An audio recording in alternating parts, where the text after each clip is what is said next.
আসসালামু আলাইকুম, কেমন আছেন সবাই? এই প্রচণ্ড গরমে যদি আপনি এক গ্লাস ঠান্ডা ঠান্ডা সাবুদানার শরবত খেতে পারেন তাহলে কিন্তু আপনার মন প্রাণ কলিজা দুটাই ঠান্ডা হয়ে যাবে।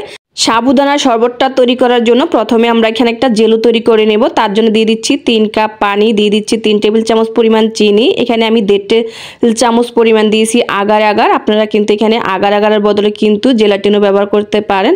এখন সব কিছু একসাথে ভালো করে মিশিয়ে নিয়ে তারপরে চুলাটা জ্বালিয়ে দিচ্ছি। আর এই জেলোর মিশ্রণটা কিন্তু বেশিক্ষণ রান্না করতে হবে না, আপনি 3 থেকে 4 মিনিট রান্না করলে কিন্তু হয়ে যাবে।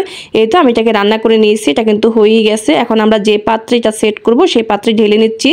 আর এটাকে কিন্তু গরম অবস্থায় থাকতেই সেট করতে হবে। এখানে কিন্তু আমি কালারিং ইউজ করব। এখানে আমি ফুড কালার দিয়ে দিচ্ছি, কয়েক ফোঁটা রেড ফুড কালার দিয়েছি। এখন খুব ভালো করে নেড়ে চেড়ে মিশিয়ে নিচ্ছি।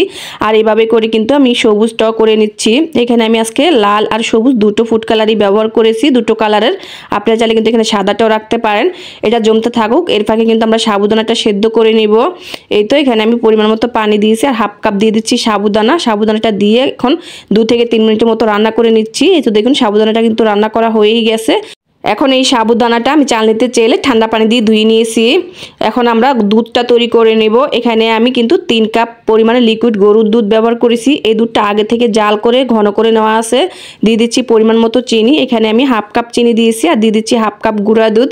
সামান্য পরিমাণে একটু লবণ দিয়ে দিচ্ছি, এতে করে মিষ্টির ব্যালেন্সটা ঠিক থাকবে। এটাকে এখন অনবরত নেড়ে চেড়ে দুধটা জাল করে আমরা ঘন করে নেব। এই গুঁড়া দুধটা দেওয়ার কারণে কিন্তু আপনার দুধটা অনেকক্ষণ ধরে জাল করে ঘন করতে হবে না, খুব দ্রুত কিন্তু দুধটা ঘন হয়ে যাবে। এই তো দেখুন আমি কিন্তু অনবরত নেড়ে চেড়ে এটাকে জাল করে নিচ্ছি। আর যে মালাইটা হচ্ছে ওই মালাইটাও কিন্তু দুধের মাঝে মিশিয়ে নিচ্ছি। দেখুন দুধটা কিন্তু আগের চাইতে অনেকটা ঘন হয়ে গেছে। আর আমার দুধটা কিন্তু এই পর্যায়ে জাল করা হয়ে গেছে। এখন চুলাটা বন্ধ করে দিয়েছি। আর এখন দিয়ে দিচ্ছি আমরা যে সাবুদানাটা আগে থেকে সিদ্ধ করে রেখেছি সেই সাবুদানাটা দিয়ে দিচ্ছি। সাবুদানাটা দিয়ে খুব ভালো করে নেড়ে চেড়ে মিশিয়ে দিচ্ছি। দুধ আর সাবুদানাটা ঠান্ডা হতে থাকুক। এখন আমরা যে জেলোটা তৈরি করে রেখেছি সেটা কিন্তু খুব সুন্দরভাবে জমে একদম সেট হয়ে গেছে। এখন এটাকে আমি কেটে নিচ্ছি, আমি স্কোয়ার শেপ করে কেটে নিচ্ছি। আপনারা চাইলে আপনাদের পছন্দ অনুযায়ী যেভাবে ইচ্ছা সেভাবে কেটে নিতে পারেন। এইভাবেই করে কিন্তু আমি রেড কালারটাও কেটে নিয়েছি। বন্ধুরা এই পর্যায়ে আমার রেসিপিটা যদি আপনাদের কাছে ভালো লেগে যায় একটা লাইক দিয়ে দিবেন। এই তো দেখুন আর জেলোটা কত সুন্দরভাবে সেট করা হয়েছে, দেখে নিশ্চয়ই বুঝতে পারছেন খুব সুন্দরভাবে কিন্তু জেলোটা জমেছে। এখন আমরা চলে যাচ্ছি সাবুদানার কাছে। আমরা যে সাবুদানাটা এটা কিন্তু একটা বাটিতে নিয়েছি আর এখন কিন্তু এটা পুরোপুরি ঠান্ডা হয়ে গেছে। এই জেলোগুলো দেওয়ার সময় অবশ্যই এটা কিন্তু ঠান্ডা করে নিতে হবে, গরম অবস্থায় কোনোভাবেই জেলোটা দেওয়া যাবে না।